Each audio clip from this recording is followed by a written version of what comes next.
Ku ingin lebih mengenalmu, melekat denganmu, itu kerinduan hatiku. Biar hidupku turut kehendakmu, ini kerinduanku untuk lebih mengenalmu.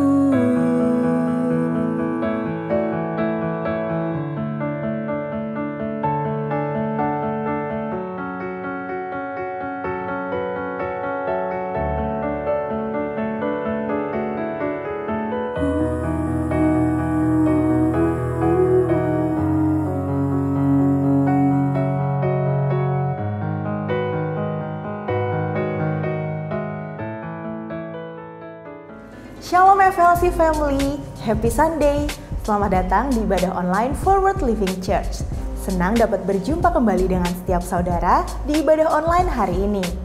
Bagi setiap saudara yang baru pertama kali menyaksikan online service ini, kami menyambut setiap saudara dengan penuh sukacita. Saat ini, mari kita siapkan hati dan pikiran kita untuk memuji dan menyembah nama Tuhan. Selamat beribadah, Tuhan Yesus memberkati.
Seberapa yang bersuka cita di rumah boleh lambaikan tangan buat Tuhan Yesus. Saya percaya Dia hadir di tengah-tengah kita, amin. Mari lebih lagi kita mau sembah Tuhan. Kita mau bawa pujian kita lebih dalam lagi. Karena Dia Tuhan yang baik. Dia tidak pernah meninggalkan setiap kita. Terima kasih Tuhan Yesus.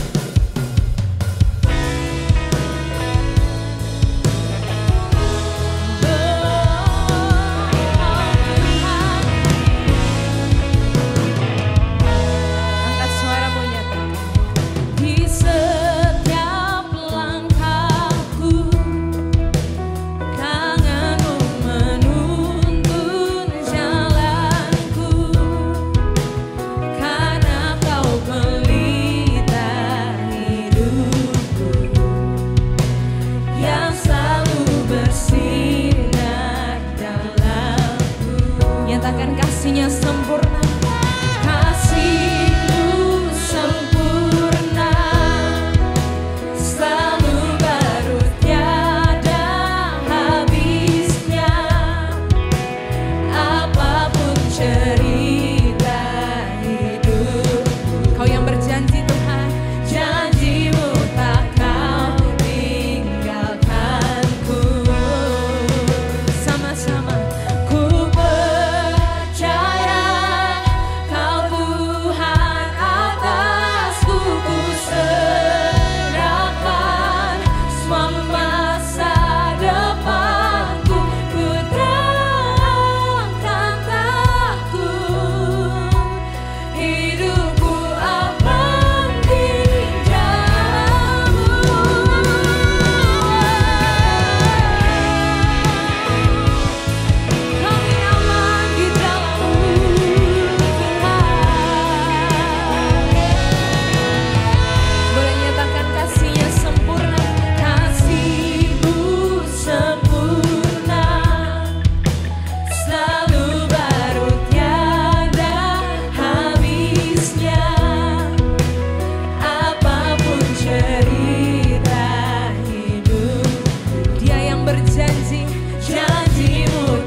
kita yang di rumah boleh sama-sama sembah Tuhan. Selamanya Kau ada di dalam kami. Kau berjanji takkan tinggalkan kami Tuhan. Kau ada bersama kami. Forever I will sing, forever I will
kita bersatu dalam doa. Bapa, kami mengucap syukur untuk setiap penyertaan dan kebaikan-Mu dalam kehidupan kami. Terima kasih untuk setiap kasih dan setia-Mu yang selalu ada bersama dengan kami. Bapa, saat ini kami mau berdoa untuk saudara kami yang sedang sakit COVID. Bapa, kami mohon kemurahan-Mu, biarlah sukacita dan damai sejahtera selalu datang daripada-Mu Bapa, supaya nanti saat mereka sembuh, mereka semakin mengerti kehadiran-Mu dan semakin menghidupkan-Mu dalam setiap kehidupan mereka. Kami juga berdoa untuk pemulihan pasca operasi usus buntu. Terima kasih Bapa kalau Engkau telah menyertai dalam setiap proses operasi saudara kami ini Bapa, dan saat pemulihan ini kami percaya kuasa-Mu tetap menyertai sehingga proses pemulihannya dapat selalu berjalan dengan baik. Kami juga berdoa untuk ibu yang sakit karena adanya bakteri dalam tubuhnya. Kami berdoa Bapa, kami menyerahkan ibu ini ke dalam tangan-Mu. Kiranya Engkau yang berikan kesembuhan, biarlah Bapa yang berikan kekuatan dan damai sejahtera yang daripada-Mu, supaya ibu ini tetap kuat dan semakin semangat untuk sembuh. Kami juga berdoa untuk setiap proses persiapan pernikahan supaya dapat berjalan dengan lancar. Kiranya Bapa terus sertai, mungkin mereka masih memerlukan segala kekurangannya Bapa. Engkau yang berikan kecukupan, berikan ketenangan dan damai sejahtera supaya segala persiapan dapat berjalan dengan baik. Juga Engkau yang memberikan mereka kesehatan dalam persiapan pernikahan mereka Bapa. Berdoa juga untuk gembala sidang kami, Pastor Jos dan Sister Alena, juga seluruh keluarganya Bapa. Bapa yang sertai setiap kehidupan mereka, setiap kepemimpinan mereka Bapa, supaya lewat gereja dan pengembalaan Pastor Jos dan Sister Alena, banyak jiwa yang diubahkan dan banyak orang yang semakin mengerti firman-Mu. Kami juga berdoa untuk seluruh volunteer dan jemaat-Mu di Soho maupun Karawaci Bapa. Berikanlah kami hati yang benar-benar mau mengerti firman-Mu, ajar kami menjadi orang-orang yang rendah hati dan yang mau belajar supaya lewat kehidupan kami, banyak orang yang melihat Kristus lewat kehidupan kami. Kami juga berdoa bagi bangsa dan negara kami Bapa, Engkau berkati Presiden dan semua jajarannya, biarlah apapun yang mereka lakukan semuanya untuk kemajuan bangsa ini. Kiranya Roh Kudus selalu menyertai juga kehidupan setiap kami, Roh Kudus yang mampukan kami untuk selalu mendengarkan suara-Mu. Terima kasih Bapa, hanya di dalam nama Tuhan Yesus kami berdoa dan mengucap syukur. Haleluya. Amin. Saat ini kita akan mendengarkan kebenaran firman Tuhan. Mari siapkan catatan saudara untuk mencatat setiap kebenaran firman Tuhan yang disampaikan. Selamat menikmati kebenaran firman Tuhan. Tuhan Yesus memberkati.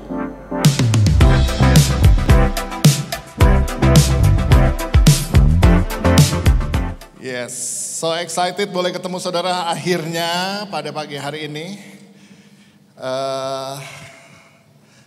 Tahun lalu ya sebenarnya hampir kita onsite ya. Hampir onsite. Oke, akhirnya kita ketemu onsite juga. Well, banyak dari saudara mungkin belum pernah mengenal saya, tapi puji Tuhan saya bersyukur dengar kalau gereja ini banyak boleh diberkati dan kami boleh menjadi berkat. Terima kasih buat Pastor Joshua dan Ibu Gembala untuk boleh for having me here. Yo, baik. Sebelum saya share, saya mau kenalin dulu keluarga saya. Ya, hari ini istri saya kirim salam karena dia nggak bisa join dengan saya ke sini. Dia ada di tugas di jemaat. So this is my family. Anak saya yang nomor 1 yang perempuan. Ya, saya punya 3 anak. Nomor 1 yang perempuan, nomor 2 yang laki, dan yang laki paling kecil. Istri saya dokter gigi, jadi bidangnya berbeda jauh sama saya. Dokter gigi, dia seorang ortodontis, dia pegawai negeri, dosen di Universitas Pajajaran, dan dia pegawai negeri, dia dosen, dia dokter gigi, praktek, dia istri, dia ibu 3 anak, dia ibu gembala. Dari situ saya belajar perempuan bisa menghandle banyak hal dalam hidupnya ya, luar biasa ya. Kalau pria itu baru pikir satu hal udah sakit kepala kan. Kalau wanita dia bisa handle banyak hal. Kasih tepuk tangan buat para wanita yang luar biasa di ruangan ini. Yes, anak saya yang perempuan dia kuliah di Melbourne jurusan Physics Psychology. Dan dia udah selesai, kemudian dia pulang dan bantu saya sebentar, dia ambil teologi sebentar di Singapura. Saya bilang kamu, saya nggak minta kamu jadi pendeta, tapi at least kamu punya foundation dalam hidup. Dan dia ambil itu, selesai itu dia kemudian dia di Bandung, dia bilang, Dad aku mau jadi guru SD. Hah? Saya bilang, serius? Antara setengah bisa terima dan tidak gitu. Sampai satu ketika Roh Kudus bilang sama saya, kamu selalu bilang berikan yang terbaik buat generasi. Sekarang saya minta anak kamu yang sekolah jauh-jauh itu untuk ngajar SD. Ya, dan kamu keberatan. Saya nangis ditegur begitu. Saya bilang, kapan kamu hari pertama ngajar? Saya antar kamu, saya jemput kamu. I'm so proud of you. So, jadi dia ngajar jadi guru SD selama 2 tahun, and then kemudian dia bilang, ya, Dad aku mau sekolah lagi. Sekolah apa lagi? Ya, sekarang I want to chase my dream. Oke, mau apa, sekolah apa? Mau sekolah cinema study. Oke, cinema study. Oke, kenapa dulu masuk psikologi dong? This is my dream. Ya, jadi yang dulu bukan dream ya. Ya, dulu dreamnya belum lengkap. Oke. Mau sekolah di mana? Korea. Oke, jadi sekarang dia ada di Korea. Dia lagi cinema study. Dia ambil cinema study. Anak saya yang nomor 2, yang laki-laki, dia ada di Jerman. Dia kuliah aerospace engineering. Jadi dari jurusannya memang dia nggak mungkin pulang. Aerospace engineering. Dan dia lagi selesaikan S2-nya sekarang. Dan yang di rumah yang kecil ini yang kelas 6 SD. Dialah penghiburan kami di hari tua. Okay. Wow. So, jadi that's my family. Dan saya bersyukur punya keluarga yang support saya semua dalam ministry, dalam pelayanan. Dan sampai ada seperti hari ini. Ya, saya lahir baru, saya kenal Yesus tahun 1984. Ada yang udah lahir? Oh, beberapa banyak ya di sini 1984. Latar belakang saya lahir baru, saya dulu atlet balap sepeda. Saya dulu atlet balap sepeda. Jadi di tahun 1984 sampai 1987 adalah masa-masa saya ada di tim junior nasional waktu itu. Dan saya mengalami kecelakaan cukup berat banget. Dan yang terberat lukanya adalah di muka, 13 jahitan di pipi, robek. Pipi saya ini dulu tembus, gigi bisa dilihat dari luar.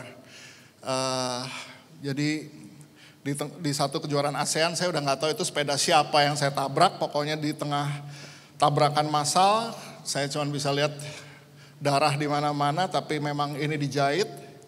Dan itu yang membuat saya takut mati. Karena saya rasa saya takut mati, jadi saya mau diajak kebaktian. Kita kan gitu ya, kalau nggak celaka, nggak apa, itu susah banget diajak ibadah. Saya diajak kebaktian waktu itu, jadi dulu muka saya miring. Karena zaman dulu belum ada operasi kayak hari inilah, dibikin bagus apa-apa, nggak ada. Dulu muka saya miring. Jadi ketarik sebelah, dan yang sebelah ini mereka bilang kemungkinan saraf-sarafnya banyak putus, jadi akan nggak pernah bisa normal lagi. Jadi dalam keadaan begitu masih ada bekas luka, silang-silang bekas jahitan begitu. Saya datang ke ibadah KKR khusus atlet, kebaktian kebangunan rohani khusus atlet, dan yang bersaksi Rudi Hartono, juara dunia 8 kali. Dia bilang, sekalipun saya juara dunia tanpa Yesus hidup saya kosong. Jadi Juni 1984 saya terima Yesus.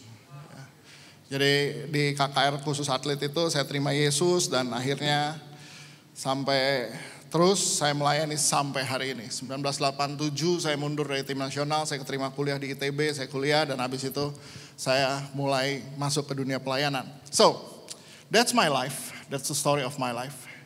Ya, jadi apa yang dibangun hari ini adalah sebuah kehidupan.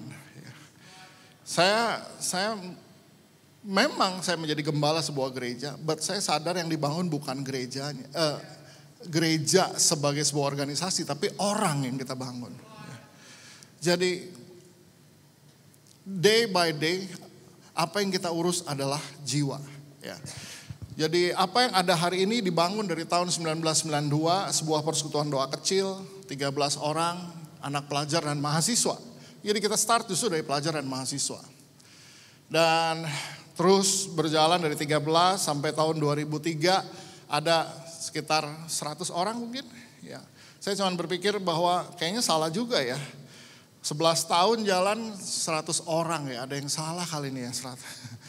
Suatu hari teman saya, Pastor Jeffrey Rahmat telepon saya dan bilang, saya undang pembicara bagus, kamu datang deh gitu. Jadi saya datang dan itulah pertama kalinya saya ketemu dengan Pastor Kong Hee dari City Harvest Church Singapura 2003. So dari situ dia tanya keadaan gereja dan saya bilang ya saya little bit desperate sebetulnya keadaan hari ini. Dan dia bilang oke, I'll help you. Jadi sejak hari itu kita saya dimentor oleh beliau dan semua leader-leader kita belajar banyak ke Singapura. Dan dari situ saya sadar bahwa hati aja gak cukup. Ya. Kita juga mesti qualified untuk melayani Tuhan. Hati aja gak cukup. Dulu kita cuma punya hati. Hari ini kita punya qualification dan puji Tuhan jadi gereja yang ada hari ini tuh sebenarnya dibangun dari 2005 sampai hari ini. So hari ini saya mau share seperti yang Pastor Hadi bilang, agak gak enak dengernya ya. Jadi saudara yang duduk di sini kuat-kuatkan hati untuk dengar sesuatu yang gak enak. Saya akan share dengan judul Crowd and Follower. Crowd and Follower. Saudara, dalam pelayanan Yesus ada dua jenis orang ini. Crowd and follower. Crowd itu paling mudah dibangun. Paling mudah untuk kita membangun crowd. Asal ada attraction di situ, maka crowd akan kumpul. Kalau kita lihat di pinggir jalan, orang jual apa kek, itu crowdnya ada. Paling mudah bangun crowd, termasuk gereja. Mudah banget untuk bangun crowd. Kekristenan gampang banget untuk kumpulin crowd. Sudah lihat apa yang terjadi ketika mula-mula Yesus melayani. Di Matius pasal 4 tertulis di ayat 24, dibilang begini. Maka tersiarlah berita tentang dia di seluruh Syria dan dibawalah kepadanya semua orang yang buruk keadaannya, yang menderita pelbagai penyakit dan sengsara, yang kerasukan, yang sakit ayan, dan yang lumpuh. Lalu Yesus menyembuhkan mereka. Lalu saudara lihat ayatnya berkata, tersiar kabar tentang Tuhan Yesus di seluruh Syria. Dibawa kepada dia semua orang yang buruk keadaannya. Ya memang cuma orang sakit yang perlu Yesus. Cuma orang sakit yang perlu tabib.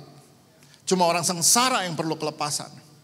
Jadi jangan komplain kalau di gereja ada orang yang buruk keadaannya. Karena that's why dia ada di situ. Karena dia perlu Yesus. Nah, lalu Yesus menyembuhkan mereka. Di ayat 25 dikatakan, maka orang banyak berbondong-bondong mengikuti dia. Mereka datang dari Galilea dan dari Dekapolis, dari Yerusalem dan dari Yudea, dan dari seberang Yordan. Saudara, orang banyak berbondong-bondong ikut Yesus. Kemana Yesus pergi dia ikutin. Kenapa? Mereka udah lihat mujizat. Mereka udah lihat gimana Tuhan Yesus menyembuhkan. Belum lagi berita 5.000 orang laki-laki makan roti, tidak termasuk wanita dan anak-anak, semua dengar. Jadi crowd terbentuk. Nah, saudara harus tahu bahwa untuk crowd ini pasti ada yang namanya penyaringan. Demikian pula dengan kekristenan. Demikian pula dengan iman kita. Ya, dari 1.000 orang datang di KKR, kalau masih setia 100 aja udah bagus. 100 udah bagus. Karena memang yang itu ada banyak peristiwa. 10 orang kusta yang balik sama Tuhan cuma 1. Sampai Tuhan Yesus bilang yang 9 kemana?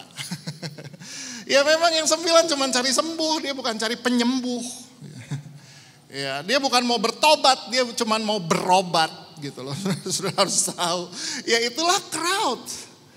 That's why ada penyaringan dalam hidup. Ya. So saya berdoa supaya semua saudara yang duduk di ruangan ini hari ini itu lolos saringannya Tuhan. Saudara tahu bahwa gereja mula-mula mereka mengalami penyaringan yang paling hebat. Itu yang pertama adalah yang namanya persecution atau aniaya. Maka gereja mula-mula mengalami yang namanya aniaya. Crowd ini mengalami yang namanya aniaya. Ya. Saudara aniaya, saudara harus tahu bahwa aniaya itu betul-betul nyata. Kisah Rasul, ya Kisah Para Rasul pasal 8. Di sini menceritakan seorang dari pemimpin pasukan yang menganiaya, yang punya tugas khusus untuk menganiaya orang Kristen. Yaitu dia yang bernama Saulus. Yang kita tahu di kemudian hari dia bertemu dengan Yesus, dia encounter dengan Yesus. Dia bertobat dan dia dengar sendiri Tuhan berkata, "Mengapa kamu aniaya aku?" Ya, "Siapa engkau?" "Aku Yesus yang kamu aniaya." So jadi ini kisah mengenai Saulus di awal sebelum pertobatan dia. Di ayat 1 dibilang, Saulus juga setuju bahwa Stefanus mati dibunuh. Pada waktu itu mulailah penganiayaan yang hebat terhadap jemaat di Yerusalem. Mereka semua kecuali rasul-rasul tersebar ke seluruh daerah Yudea dan Samaria. Jadi Saulus orang muda yang kepadanya dibawakan jubah Stefanus yang mati di rajam batu. Nah, saudara, Saulus ini orang yang sangat determined. Pokoknya kalau dia mau sesuatu dia akan dapatkan itu. Makanya dibilang di ayat yang ketiga, tetapi Saulus berusaha membinasakan jemaat itu dan ia memasuki rumah demi rumah dan menyeret laki-laki dan perempuan keluar dan menyerahkan mereka untuk dimasukkan ke dalam penjara. Nah, saudara, Saulus dia bukan hanya dia datengin ibadah gitu, enggak. Tapi dia betul-betul sweeping dari rumah ke rumah, door to door. Dia seret laki-laki, dia seret perempuan, dia seret tua muda, anak-anak, masukin ke penjara. Dari mana mereka tahu ini Kristen apa bukan? Dari mana mereka tahu ini pengikut Kristus apa bukan? Salah satunya adalah pada masa itu Kaisar Roma membuat patung dadanya. Dan itu ditaruh di pojok-pojok kota. Setiap rakyat yang lewat patung itu harus berhenti dan memberi hormat dan berkata, "Hail Caesar." Hail Caesar. Dan itu bermakna Kaisar adalah Tuhan. Siapa yang tidak mau berkata Kaisar adalah Tuhan? Orang Kristen. Orang Kristen mereka menolak untuk berkata Kaisar adalah Tuhan. Jadi ada banyak mata-mata di seluruh penjuru kota untuk tahu siapa yang kalau lewat pun gak akan hormat. Atau siapa yang gak pernah lewat situ. Dan itulah ketahuan dia Kristen. Dia Kristen. Di sweeping dari rumah ke rumah. Saudara, kalau hari ini kita baru dilarang ibadah. Kalau zaman dulu di rumah pun ditangkap. Di rumah pun ditangkap. Terus diapain? Masukin ke penjara. Iya kalau cuma di penjara. Saudara, kekristenan tidak berakhir di penjara ternyata di masa itu. Mereka hanya ditahan sementara di penjara dengan tuduhan bahwa mereka ini melawan kaisar. Dan melawan kaisar vonisnya cuma satu, mati. Makanya kekristenan itu vonisnya satu, mati. Zaman dulu kalau ketahuan Kristen, hukumannya cuma satu, mati. Karena apa? Karena kamu berarti lawan kaisar. Berarti kamu menentang kaisar. Hukumannya satu, mati. Hari ini kita nggak akan dihukum mati gara-gara percaya Yesus. Di sini ya. Tapi di masa itu mereka harus berhadapan dengan kematian. Aduh. Saudara, ketika mereka di penjara, itu tuh cuma masa penantian sampai hukuman mati dilakukan. Apa hukuman mati mereka? Hukuman mati mereka akan dibawa ke Roma. Untuk menjadi hiburan bagi kaisar dan semua senat Roma dan penduduk Roma, elit Roma. Untuk lihat mereka diadu dengan binatang buas. Dan ini yang luar biasa dengan orang-orang Kristen, orang-orang percaya. Kalau orang yang dihukum mati di Kolosium, di Roma stadionnya namanya Kolosium. Stadion di Roma namanya Kolosium. Dan di Kolosium ini mereka akan dijadikan santapan binatang buas. Dari tahun 1994 saya ke Yerusalem, kalau pulang mampir di Roma. Maka satu tempat yang gak akan pernah saya lewatkan adalah Kolosium. Saya akan selalu ajak jemaat untuk kita ambil perjamuan kudus di Koloseum. Karena sekarang di Koloseum itu, di tengah-tengah Koloseum, di tengah arena itu, berdiri salib besar. Dan di situ kita perjamuan. Kita bilang kita nih ya, baru kesinggung dikit ninggalin gereja. Baru sakit kepala gak ibadah. Zaman dulu, ya ampun. Demi percaya Yesus, mereka harus kehilangan nyawa. Dan yang luar biasa orang Kristen tuh gak cengeng. Kalau orang lain dihukum, mau dihukum mati begitu. Mereka akan masuk ke arena berlutut menghadap kaisar dan memohon ampun. Dan kalau kaisar berkenan, dia akan angkat tangannya. Kalau kaisar gak berkenan, dia akan bilang mati. So itu benar-benar Kristen, dia not even menghadap kaisar, dia belakangin kaisar. Yang mereka hadapi kandang singa. Lalu mereka mulai menyanyi menyembah Tuhan. Ngamuklah kaisar. Saudara, itulah kekristenan. Karena mereka tahu ini cuman seperti sebentar mereka hilang, seperti tertidur dan kemudian bangun kembali ada di rumah Bapa di surga. Itu yang mereka tahu.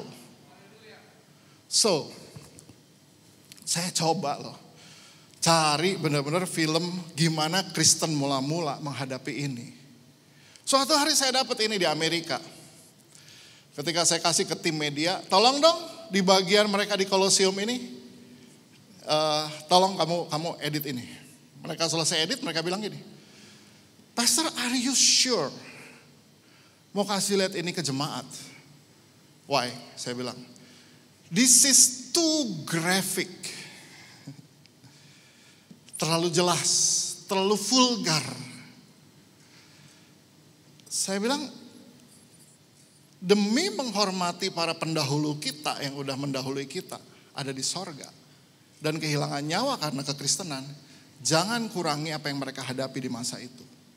Dan saya perlu ngajar generasi ini untuk tahu bahwa hujan gerimis bukan alasan gak ke gereja.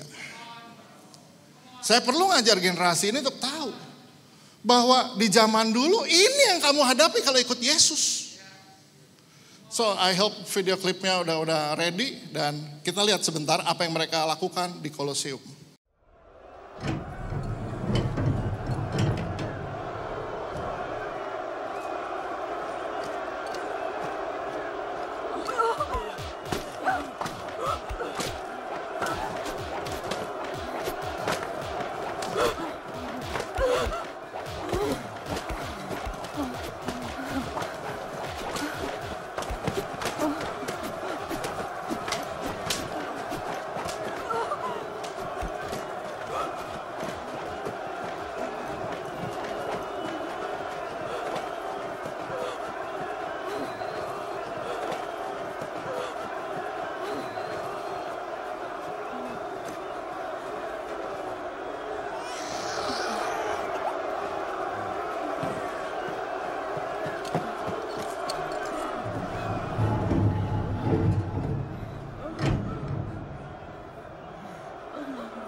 Inilah harga dari kekristenan.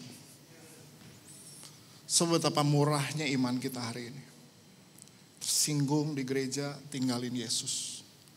Pahit sama gembala, tinggalin Yesus. Gak seberapanya dengan apa yang mereka hadapi. Mereka gak even minta ampun sama kaisar. Mereka tahu bahwa hidup yang menanti mereka jauh lebih berharga daripada yang sekarang. Yes, itu iman mereka. So, saya akan salami orang-orang ini ketika saya nanti masuk surga. Saya akan salami, kami belajar dari kamu. Betapa kita ini cengeng banget. Hari ini, di banyak gereja, saya udah ketemu banyak gembala. Setelah pandemi berakhir, yang kembali ke gereja cuma 65%. Cuma 65%. Sisanya kemana? Udah nyaman dengan online. Saudara, karena memang itu isunya kita. Kita selalu cari yang nyaman buat daging kita. So, jadi makanya Kristen mula-mula tidak dibentuk secara seperti yang kita hadapi hari ini. Kita nih sekarang lemah banget. Ya. Jadi saya sadar saya mesti ngajar generasi, mesti mereka tahu yang namanya susah, yang namanya aniaya. Ya, saya nggak bilang semua akan mati jadi martir. Tapi paling enggak, kita tuh nerobos banjir buat doa pagi aja harusnya bisa gitu loh. Paling enggak kita nerobos banjir buat untuk datang ke sel group aja bisa gitu loh. Itu belum sampai harus lewat kandang singa. Belum sampai lewat kandang singa. Tapi mereka tuh sampai harus ngadepin kandang singa aja dijabanin sama mereka. Saudara, itulah keyakinan tuh iman. Mereka nggak punya Alkitab kayak kita. Tapi karena mereka percaya akan semua pemberitaan firman ini, sampai iman mereka membuat mereka bertahan di sana. So, saudara, aniaya adalah bagian dari kekristenan. Ya. Jadi jangan ngeluh hari ini kalau saudara pelayanan luar biasa. Menurut saya, Forward Living Church ini ada di season yang lagi menguntungkan untuk melihat mana orang-orang yang akan muncul sebagai pemimpin yang luar biasa. Kenapa? Karena ini masih bongkar pasang nih. Aniayanya hari ini begini nih. Ya. Bongkar nanti sampai subuh masangnya itu aniaya tuh gitu loh. Orang lain tidur nyenyak, ini masih melek masang panggung, itu aniaya. Dan generasi yang tahan di situ, itu calon pemimpin pastor ke depan. Tolong namanya dicatat semua itu yang itu tuh. Ya. Karena kalau mau cari orang yang akan jadi pemimpin besar yang mana, yang itu tuh yang ngangkatin speaker yang hari ini gitu loh. Oh. Para pemain musik yang sebelum main musik gulungin kabel dulu. Nah itu yang bakal jadi besar ke depan. Aniaya hari ini bentuknya udah nggak kandang singa. Itu pun masih dihindarin. Gitu. Come on. Saudara, Kristen mula-mula mereka hadapi aniaya dengan kepala tegak. Dengan tetap menaikkan pujian. Wadah. Saudara, luar biasa. Jadi saringan pertama dari crowd adalah aniaya. Bersyukur untuk segala kesulitan yang kita hadapi hari ini. Karena Tuhan gak tinggalin kita. Tapi Dia beri kita kekuatan untuk hadapi aniaya hari ini. Kesulitan-kesulitan kita hari ini. Oh haleluya. Yes. Ya. Potongan video klip tadi diambil dari sebuah film judulnya Quo Vadis Domine. Quo Vadis Domine. Bahasa Latin artinya Tuhan kau di mana? Nah itu tuh kita kan kalau lagi dianiaya selalu nanyanya gitu ya. Tuhan kau di mana? Kata Tuhan aku di sini. Nungguin kamu nyampe ke sini. Dia ada. Dan Dia izinkan aniaya boleh terjadi dalam hidup kita. Kesulitan demi kesulitan. So, saudara, luar biasa. Penyaringan yang kedua yang dihadapi jemaat mula-mula ketika mereka mulai berkata, this is a hard teaching. Aduh, ini pengajaran yang keras. Di Yohanes 6 ayat 60 ini terjadi. Sesudah mendengar semuanya itu banyak dari murid-murid Yesus yang berkata, perkataan ini keras. Siapakah yang sanggup mendengarkannya? Bahkan murid-murid berkata, perkataan ini keras. Siapakah yang sanggup mendengarkannya? Belum melakukan, mendengarkan, udah gak sanggup. Memang benar dibilang di surat Timotius bahwa pada hari-hari terakhir banyak orang mencari guru-guru untuk memuaskan telinga kan. Bukan buat melakukan, buat dengernya aja enak. Saudara puji Tuhan hari ini datang ke sini untuk denger yang gak enak. Ya. Saudara pengajaran ini, Yesus ngajar soal apa sih? Yesus ngajar soal tubuh dan darahnya. Ya. Dan mereka bilang perkataan ini keras, siapa yang sanggup mendengarkannya? Padahal pengajaran ini diberikan setelah ada mujizat 5 roti 2 ikan. Setelah ada Yesus jalan di atas air. Dan denger yang begini masih keras ini. Siapa yang sanggup dengerin begini? Di ayat 65, lalu Ia berkata, sebab itu telah kukatakan kepadamu, tidak ada seorang pun yang dapat datang padaku kalau Bapa tidak mengaruniakannya kepadanya. Ya, memang kita perlu kasih karunia Tuhan untuk bisa ikut Yesus. Untuk bisa lakukan semua yang Dia ajarkan firman Tuhan itu. Untuk berkata amin untuk semua firman. Come on. Nah saudara lihat. Perlu kasih karunia untuk memahami firman. Dan dibilang di ayat 66. Mulai dari waktu itu banyak murid-muridnya mengundurkan diri dan tidak lagi mengikuti Dia. Bayangin siapa yang mundur sekarang? Bukan crowd lagi. Murid. Murid mundur. Nggak lagi ikut Yesus. Aduh. Suatu hari saya lagi mengajar mengenai saya lagi share di ibadah minggu mengenai idolatry atau berhala-berhala.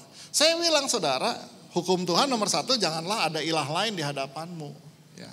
Dan berhala yang kita hadapi hari ini bukan lagi ada patung di meja dikasih makan dan kita sembah. Kita nggak ngadepin itu. Saya ngomong begitu langsung ada satu pria duduk di tengah ruangan. Ruangan kita 2 kalinya ini kira-kira ke belakang. Duduk langsung berdiri. Dengan tenang dia ambil tasnya. Dia jalan keluar. By the way di gereja kita tuh ada culture yang kita bangun. Selalu don't walk around, silent your handphone and be excited. Jawab yes, amin dan lain-lain. Jadi di gereja kita nggak ada orang tuh lagi ibadah jalan apa-apa enggak. Even mau ke toilet pun biasanya pada nahan. Gitu. Nah ini benar-benar ambil tas dengan tenang berdiri jalan keluar. Wah, dan nggak terburu-buru kayak ada sesuatu gitu loh. Untuk nunjukin gua mau keluar. Dengan muka lihat kiri kanan dengan wajah seperti gini, apa lo gitu loh. Saya kan lagi khotbah lihat banget ya gitu ya. Selesai itu saya bilang sama istri saya, salah kali ya gua ngomong soal berhala gitu ya. Ini terus istri saya bilang gini, mau diperhalus pakai apa lagi soal berhala? Gitu. Ya udah aja mau setengah luarangan berdiri terus keluar juga nggak apa-apa. Jadi ketahuan mana murid gitu kan. Mana crowd gitu kan. Ya udah. Ya emang gak bisa. Aduh ada banyak gereja takut kalau ngajar keuangan. Takut nyinggung soal uang. Kenapa? Sensitif. Saudara kalau ke dokter kan suka nanya ya. Yang sakit yang mana?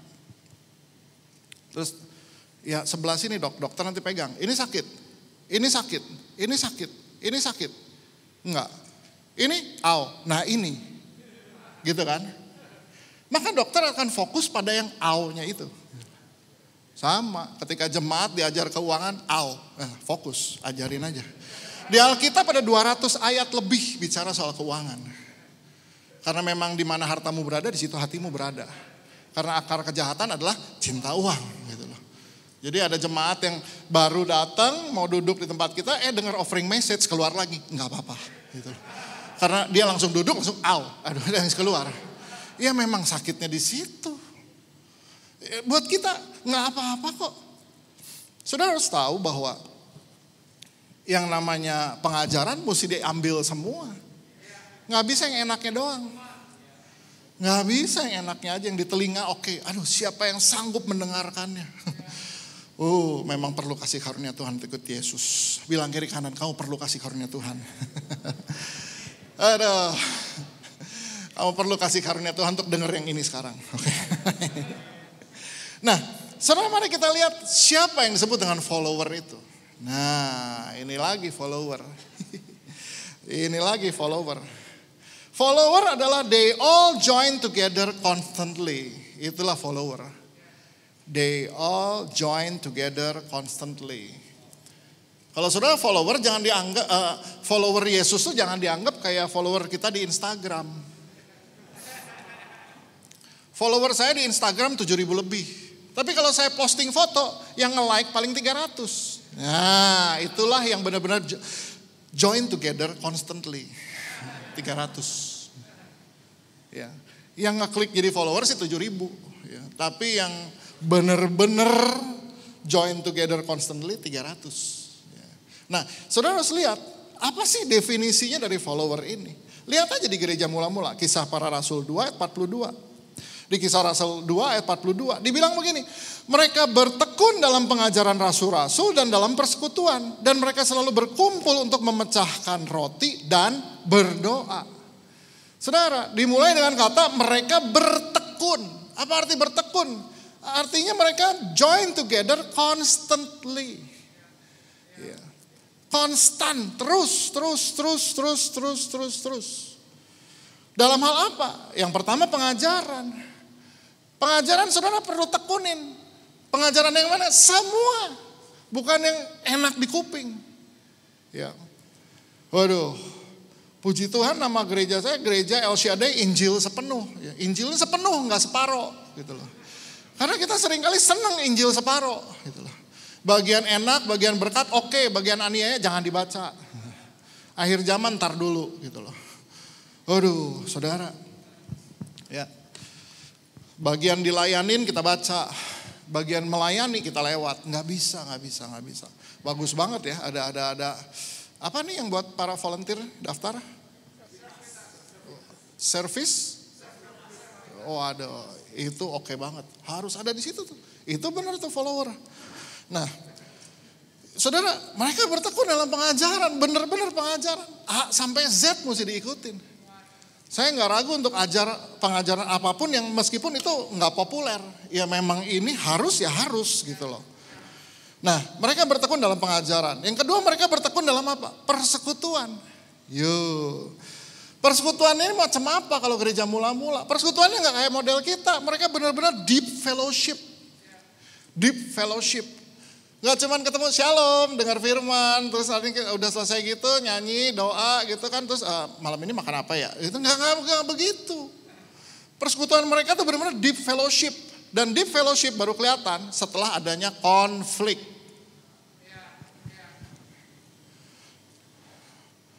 There is no relationship without a test. Gak ada hubungan tanpa ujian. Amsal 27 ayat 17 ayatnya berkata, besi menajamkan besi, orang menajamkan sesamanya.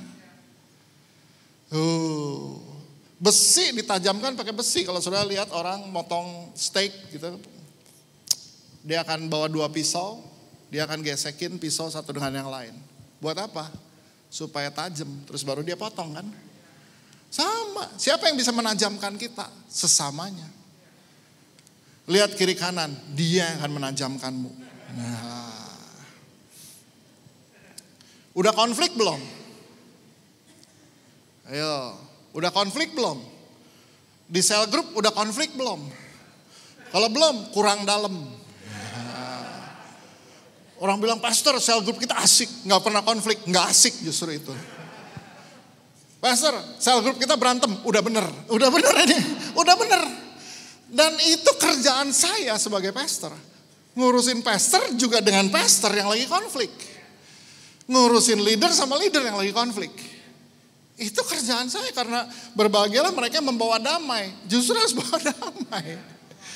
Aduh, piring kalau disusunnya berdekatan pasti bunyi. Kalau piring ditaruh jauh-jauh gak ada bunyinya. Shalom, shalom gitu. Yalah. Yang repot kan kalau leader sama leader konflik. Mereka semua tahu ayat firman.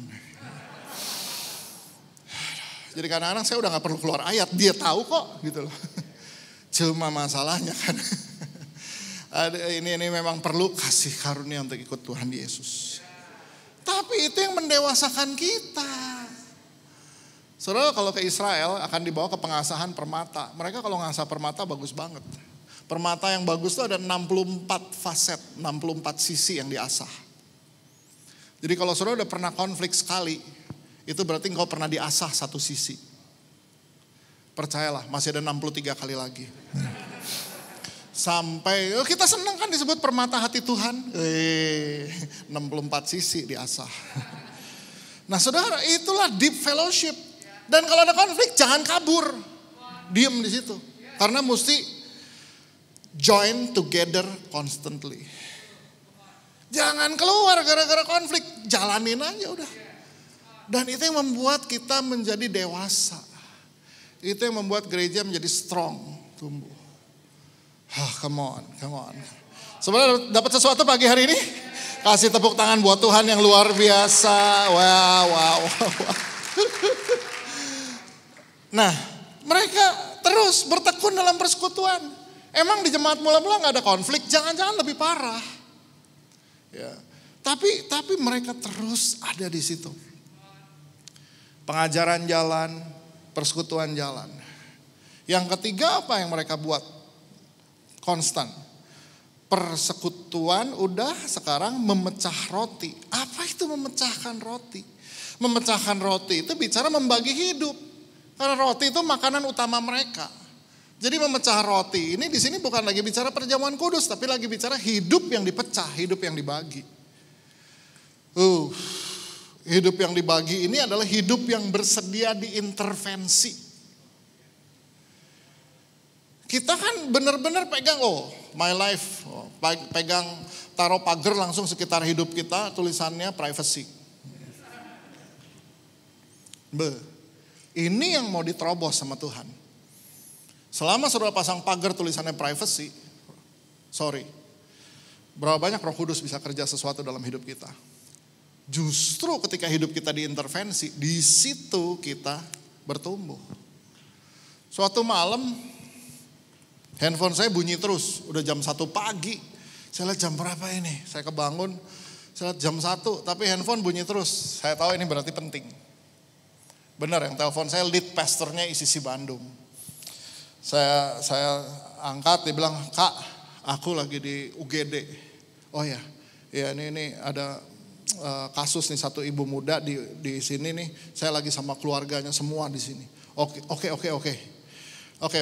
Karena bisa ke sini nggak? Saya pergi. Aduh, untung jam 1 pagi. Bandung tuh sebenarnya kecil, cuman macet gitu kan ya. Jadi kalau jam 1 pagi lost, saya langsung sampai di UGD, saya ke situ. Sampai di situ udah rame. Chief security kita udah ada di situ. Jadi sampai situ lead pastor kasih tahu saya. Ini ibu muda di KDRT, digebugin sama suaminya. Jadi suaminya udah punya perempuan lain dan ibu muda ini mendapatinya dan bukannya beres malah dipukulin.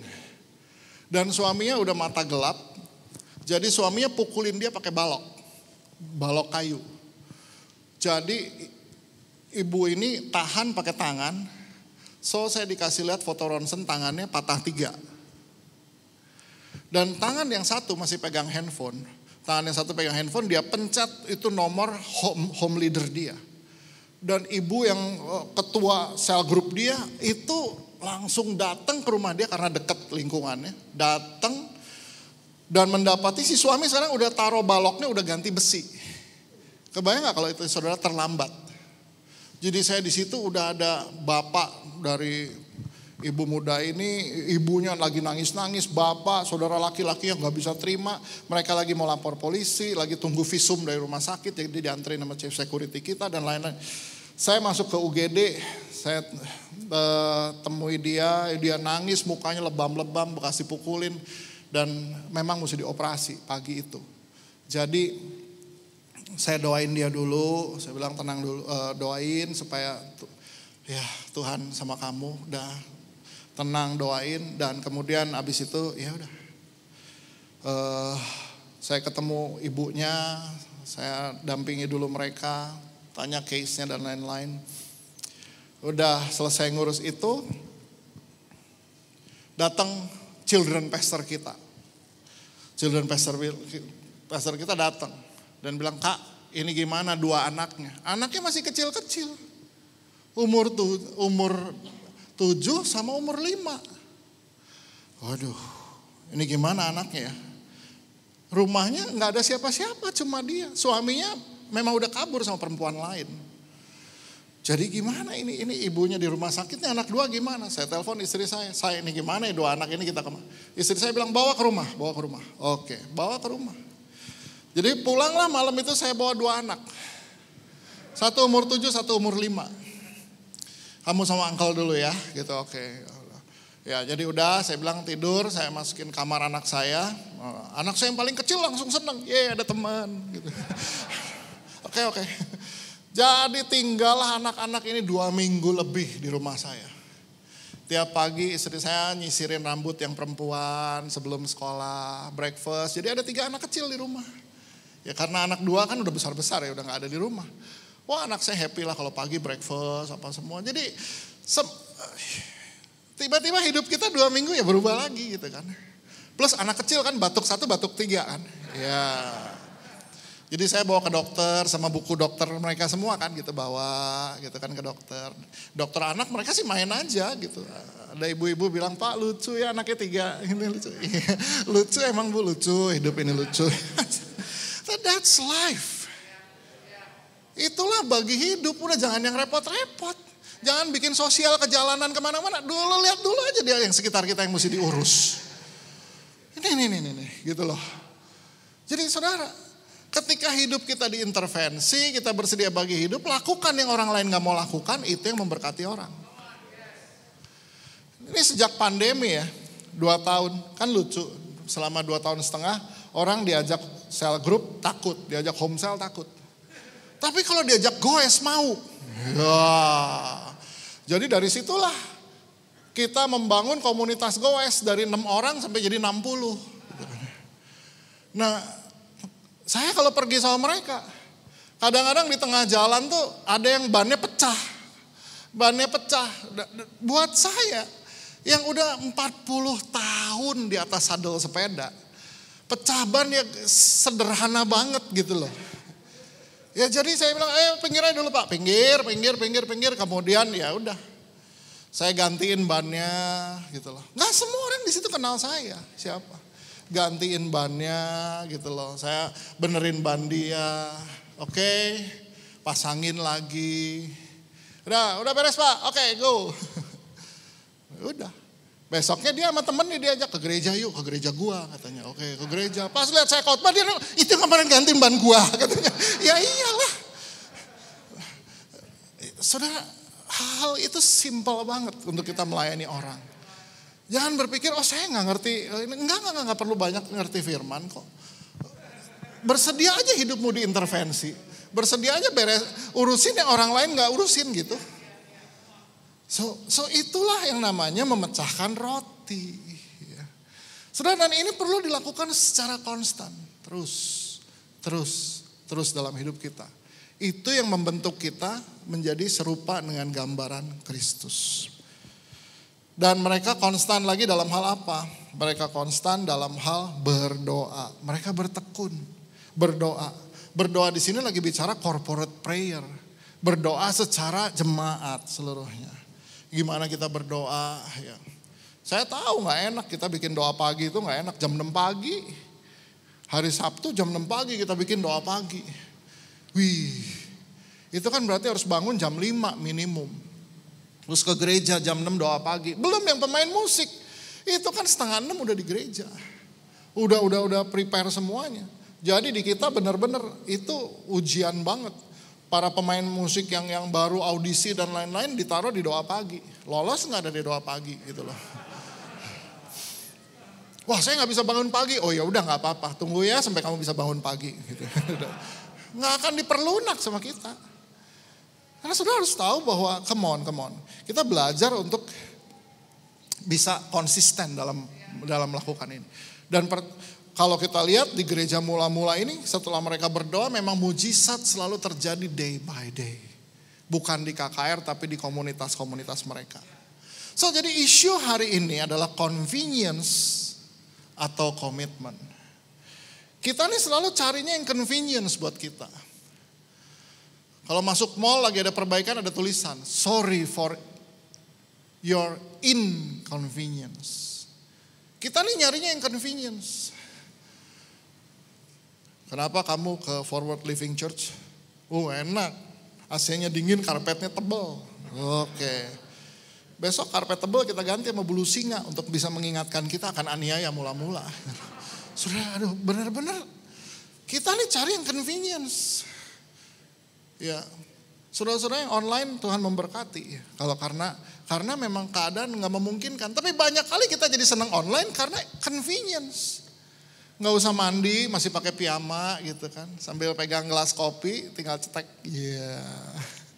Udah ibadah sambil makan biskuit sama minum kopi kan. Gitu. Aduh pujian penyembahan kelamaan majuin. Ya. Tinggal khotbah. Istrinya bilang, belum persembahan itu. Nggak usah gitu. Nah itu, saudara lihat, itu yang terjadi seringkali. Ya. So ini isu ini. Ya. Ini memang daging kita senang sama yang convenience. Tapi mari kita belajar untuk komitmen. Ya. Komitmen. Saya ajar jemaat. Untuk kamu gak cari convenience. Waktu gedung kita di Bandung. Mungkin 5 tahun lalu baru selesai. Belum selesai dibangun. Saya bilang ibadah di situ. Oh. Jadi lucu juga. Ini gedung dindingnya masih separoh berdiri. Belum ada AC, sound system belum kesambung. Jadi saya masih ingat kita khotbah pakai toa. Gitu. Tapi jemaat datang. Karena kita bilang, saya mau kalian tahu yang namanya proses. Nggak ada lampu, nggak ada LED, nggak ada apa. Mesti datang. Dan jalanin aja. Yang mau datang, yang enggak usah gitu loh. Dari situ kita tahu mana orang-orang komitmen. Ya. Puji Tuhan, datang semua. Gitu ya. Show up semuanya. So, 3 minggu lalu, ICC Bali baru dapat tempat. Dan gedungnya harus dibangun. Bangunlah dalam 18 hari. Saya bilang 18 hari harus selesai ini gedung. Dan gak perlu lengkap, kita ibadah di situ. Berhenti sewa, saya bilang. Ibadah di situ. Pastor, ini Bali. Kenapa kalau Bali? Panas, kata dia. Oke. Ibadah, kamu gak akan mati karena panas. Sediain kipas angin segede-gede apa. Kursi 200 Bali itu segitu. Kita masukin. Dan kemudian uangnya cuma cukup untuk beli 4 AC. Karena uang habis cuma bisa beli 4 AC. Maka 4 AC dipasang di sekolah minggu. Anak sekolah minggu jangan menderita. Karena mereka belum mengerti arti penganiayaan. Yang gede-gede aja yang tua-tua dianiaya. Saya bilang, nah itu. Dan saya bilang, begitu kamu masuk di gedung itu. Yang khotbah pertama kali harus saya. Jadi saya yang khotbah. Saya khotbah. Untuk saya kasih tahu, saya mau kita semua belajar. Untuk nggak cari convenience. Ikut Yesus, saudara tahan aniaya. Dan ikut semua apa yang diajarkan. You got something this morning? Yes. Oke, mari kita tundukkan kepala sejenak. Berapa banyak yang pagi hari ini berkata, Tuhan saya mau komitmen sama Tuhan. Even saya harus menghadapi hard times dalam hidup saya. Saya harus mungkin menghadapi padang gurun dalam hidup. Tapi saya percaya Tuhan Yesus gak pernah tinggalin saya. Berapa banyak yang berkata, saya mau tetap komitmen. Saya mau tetap komitmen, even pengajaran kadang-kadang rasanya keras, sakit dibentuk oleh firman Tuhan. Berapa banyak yang berkata, saya mau, taruh tangan kananmu di dada. Dan pagi hari ini, saudara akan menjadi fondasi buat gereja ini. Tiang-tiang gereja ini. Ketika engkau berkata, saya komit. Even ada aniaya, even ada pengajaran yang kayaknya gak enak. Tapi mulai pagi hari ini Tuhan, saya mau komitmen ikut Yesus. Dan orang-orang seperti ini yang dicari oleh Tuhan. Dari 2000 tahun yang lalu, kekristenan selalu akrab dengan ini. Aniaya dan pengajaran keras. Ada makanan keras untuk orang-orang dewasa. Thank you Lord buat pagi hari ini. Hamba berdoa untuk setiap pribadi yang menaruh tangan kanannya di dada. Mulai pagi hari ini berdoa supaya di dalam nama Yesus ada kasih karunia buat mereka. Untuk tetap ikut Yesus. Meskipun mungkin jalan kami gak selalu mulus. Mungkin kadang-kadang ada waktu-waktu sukar mesti kami hadapi. Tapi kami percaya anugerah Tuhan tersedia bagi kami. Berdoa supaya gereja ini boleh menjadi gereja yang dewasa. Makan makanan keras. Bukan lagi hanya minum air susu. Tapi makan makanan keras. Karena itulah kedewasaan rohani. Bisa mengunyah firman yang keras untuk kami bertumbuh. Thank you Lord buat pagi hari ini. Kami bersyukur di dalam nama Yesus dan semua yang mau sama-sama komitmen katakan amin. What a powerful and great message hari ini. Terima kasih untuk Pastor Nala dari ICC yang sudah memberkati buat setiap kehidupan kita. 4 hal yang saya percaya bahwa ini sangat mengingatkan bahwa hidup kita hari ini untuk kita selalu bertekun di dalam pengajaran, bertekun di dalam persekutuan, bertekun dalam berbagi hidup, dan juga bertekun di dalam doa. Nah, oleh karena itu keempat hal ini hanya bisa didapatkan waktu saudara semua tinggal atau tertanam dalam sebuah komunitas. Makanya saya mau mengajak dan mengingatkan untuk saudara semua yang masih beribadah secara online, ayo sama-sama join Passion karena Passion sangat membantu saudara untuk saudara bisa mempraktekkan iman, bahkan bisa saling bertumbuh satu dengan yang lainnya. Jangan pernah kita stay dalam kenyamanan, tetapi bersama-sama kita bertumbuh, terutama di hari-hari ini yang saya percaya bahwa kita selalu dan butuh Tuhan dalam setiap kehidupan kita. Nah, sebelum kita berakhir hari ini, kembali saya mengingatkan untuk saudara semuanya, ayo sama-sama kalau saudara punya kesempatan untuk datang beribadah secara onsite, ayo datang secara onsite karena kita akan merasakan atmosfer yang berbeda dan inilah saatnya untuk kita make a difference, membuat sebuah perbedaan dengan cara kita datang beribadah di setiap hari Minggu pukul 10 pagi di Seoul Capital dan juga di Karawaci Office Park. Saat ini mari angkat kedua tangan saudara dan terima berkat daripada Tuhan. Terimalah berkat yang datang daripada Tuhan karena Tuhan akan memberkati engkau dan melindungi engkau. Tuhan akan menyinari engkau dengan wajahnya dan Tuhan akan menghadapkan wajahnya kepada engkau, memberikan engkau damai sejahtera, bahkan kasih karunia yang sempurna daripada Tuhan menyertai kehidupan saudara dari hari ini sampai selama-lamanya. Dan hai dalam nama Tuhan Yesus Kristus, kita semua yang sudah terima berkat sama-sama kita katakan amin. Happy Sunday, stay safe and healthy, and God bless you.